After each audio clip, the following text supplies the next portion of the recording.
Pessoal, vou começar um novo livro aqui, em paralelo ao Terceira Visão do Lobisang Rampa. Esse livro aqui muita gente gosta, é bem mais popular do que o outro autor ali, o Lobisang Rampa. É o Tolkien, O Senhor dos Anéis. Então, essa edição aqui é do ano 2000, da editora Martins Fontes. Vou começar aqui pela Vou pular a parte aqui do editor, né, e vou direto para o que interessa. 3 anéis para os reis elfos sob esse céu, 7 para os senhores anões em seus rochosos corredores, 9 para homens mortais, fadados ao eterno sono, 1 para o senhor do escuro e seu escuro trono, na terra de Mordor onde as sombras se deitam, um anel para todos governar, um anel para encontrá-los, um anel para todos trazer e na escuridão aprisioná-los, na terra de Mordor, onde as sombras se deitam.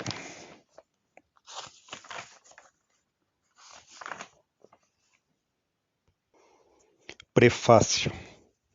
Essa história cresceu conforme foi sendo contada, até se tornar uma história da Grande Guerra do Anel, incluindo muitas passagens da história ainda mais antiga que a precedeu.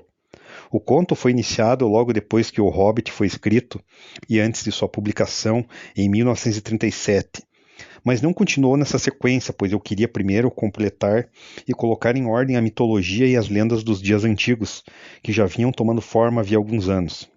Quis fazer isso para minha própria satisfação e tinha alguma esperança de que outras pessoas ficassem interessadas nesse trabalho, especialmente por ser ele fruto de uma inspiração primordialmente linguística e por ter sido iniciado a fim de fornecer o pano de fundo histórico necessário para as línguas élficas. Quando aqueles a quem pedi opinião e aconselhamento corrigiram alguma esperança por nenhuma esperança, eu voltei à sequência, encorajado pelos leitores que solicitavam mais informações sobre os hobbits e suas aventuras. Mas a história foi levada irresistivelmente em direção ao mundo mais antigo e tornou-se, por assim dizer, um relato de seu fim e extinção, antes que o início e o meio tivessem sido contados. O processo havia começado enquanto eu estava escrevendo O Hobbit, no qual já havia algumas referências ao material mais antigo, Elrond, Gondolin, os Altos Elfos e os Orcs, além de passagens que surgiram espontaneamente e tratavam de coisas mais elevadas ou profundas, ou obscuras do que poderiam parecer à primeira vista. Durin, Moria, Gandalf, o Necromante e o Anel. A descoberta da importância dessas passagens e de sua relação com as histórias antigas revelou a Terceira Era e seu apogeu na Guerra do Anel. Aqueles que pediram por mais informações sobre os hobbits finalmente as conseguiram, mas tiveram de esperar por longo tempo, porque a composição do Senhor dos Anéis aconteceu em intervalos entre os anos de 1936 a 1949, um período no qual eu tinha muitos deveres que não negligenciei, e muitos outros interesses, como estudante e professor que frequentemente me absorviam. A demora, sem dúvida, aumentou com o estouro da guerra em 1939, e no fim desse ano eu ainda não tinha terminado o livro 1. Apesar da escuridão dos 5 anos seguintes, descobri que a história não podia ser inteiramente abandonada, e continuei de maneira árdua, principalmente à noite, até parar perante o túmulo de Balin em Moria. Ali fiz uma pausa prolongada. Já se passara quase um ano quando comecei de novo. E então comecei a Lothlórien e o Grande Rio no final de 1941. No ano seguinte, escrevi os primeiros rascunhos do material, que agora representa o livro 3 e os iniciais dos capítulos 1 e 3 do livro 5. E ali, quando os faróis se iluminaram em Anórien e Théoden, chegaram ao Vale Harg, eu parei. A previsão falhara e havia tempo para reconsiderar. Foi durante 1944 que, deixando as pontas soltas e as perplexidades de uma guerra que eu tinha por tarefa conduzir, ou ao menos reportar, eu me forcei a lidar com a viagem de Frodo a Mordor. Esses capítulos, que finalmente se tornaram o livro 4, foram escritos e enviados em forma de seriado ao meu filho, Christopher, que naquela época estava na África do Sul com a Royal Air Force. Todavia, passaram-se mais 5 anos até o conto chegar no seu final atual. Nesse tempo, troquei de casa, de cargo e de universidade. E embora os dias fossem menos sombrios, não eram menos árduos. Então, quando o final fora atingido, a história inteira precisava ser revisitada, e na verdade em grande parte reescrita, e precisava ser datilografada e redatilografada por mim. O custo do trabalho de um profissional que usava os 10 dedos estava além das minhas possibilidades. O Senhor dos Anéis foi lido por muitas pessoas desde que finalmente foi lançado na forma impressa, e eu gostaria de dizer algumas coisas aqui, com referência a muitas suposições ou opiniões que obtive ou li a respeito dos motivos e do significado da história. O motivo principal foi o desejo de um contador de histórias de tentar fazer uma história realmente longa, que prendesse a atenção dos leitores, que os divertisse, que os deliciasse e às vezes, quem sabe, os excitasse ou emocionasse profundamente. Como parâmetro, eu tinha apenas meus próprios sentimentos a respeito do que seria atraente ou comovente, e para muitos parâmetros foi inevitavelmente uma falha constante.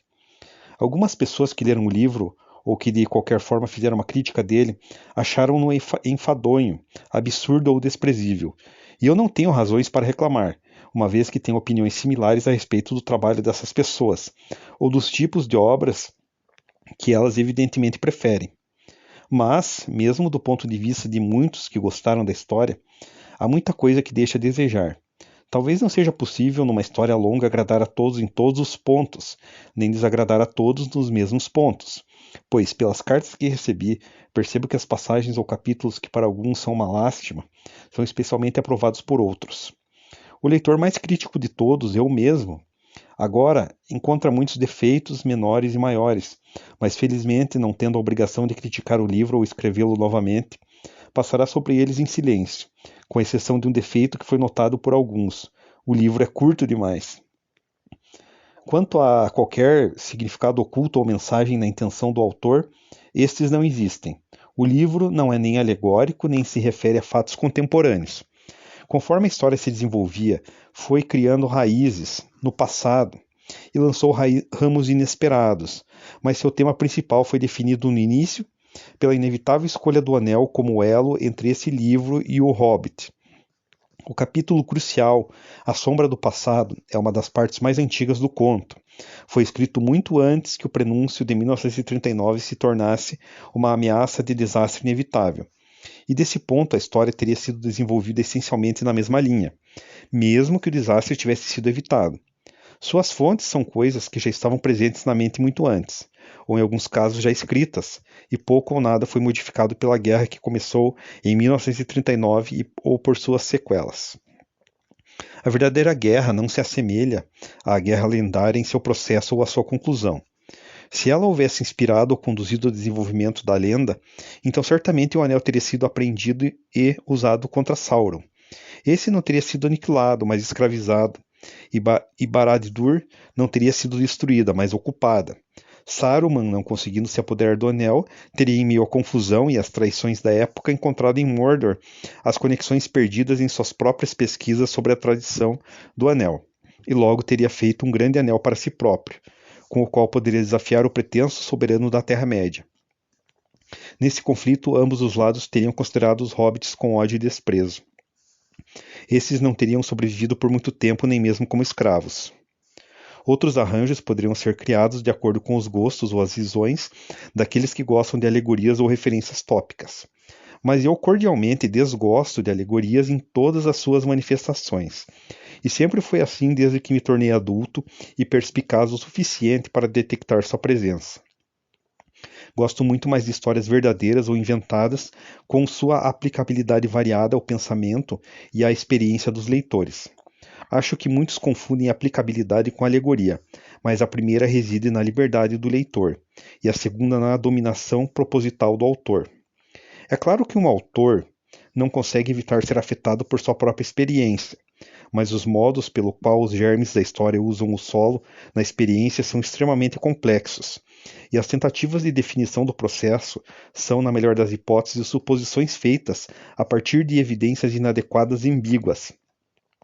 Também não é verdadeiro, embora seja naturalmente atraente, quando as vidas de um autor e de um crítico se justapõem.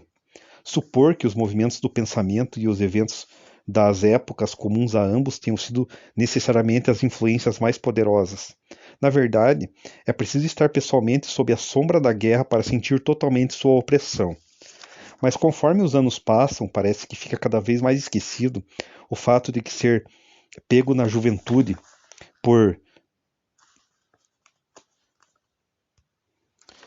1914 não foi uma experiência menos terrível do que ficar envolvido com 1939 e os anos seguintes. Em 1918, todos os meus amigos íntimos, com exceção de um, estavam mortos. Ou, para falar de um assunto menos triste, algumas pessoas supuseram que o expurgo do condado reflete a situação da Inglaterra na época em que eu terminava a minha história. Isso não é verdade.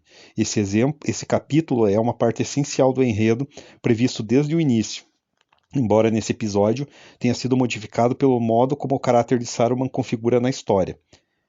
Sem, é preciso que eu diga qualquer significado alegórico ou referência política de qualquer tipo. Ele tem de fato alguma base na experiência, embora pequena. A situação econômica era totalmente diferente e muito anterior. O lugar em que vivi na infância estava sendo lamentavelmente destruído antes que eu completasse 10 anos.